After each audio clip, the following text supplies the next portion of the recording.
तर ईव्हीएम वरून सत्ताधारी विरोधक आमने सामने आलेले आहेत। बॅलेटवर निवडणुका घेतल्यास राजीनामा देईन असं आव्हाड यांनी म्हटलंय।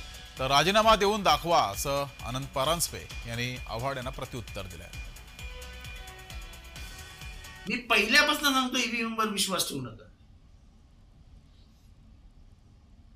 आणि त्यांच्यातला एक शहाणा बोलला ना की जितेंद्र आव्हाडांनी राजीनामा द्यावा आणि बॅलेट पेपरला तयार व्हा। चल आणि बॅलेट पेपर जा इलेक्शन कमिशन कडे, बॅलेट पेपरवर घोषणा करावी, मी राजीनामा देतो आणि परत निवडणूक लढवतो आणि परत लाखाच्या मतांनी निवडून येऊन दाखवतो। अरे काहीतरी अक्कल वापरा, ते असं असं असं करत करायचं। मी तर म्हणतो की पहिले राजीनामा द्या, पोटनिवडणूक आपोआप लागेल। मग ती ईव्हीएम वर घ्यायची का बॅलेट वर घ्यायची हे निवडणूक आयोग ठरवेल ना। आणि या निवडणूक आयोगाने 3 डिसेंबरला भारतीय राष्ट्रीय काँग्रेसला वेळ दिलेली आहे।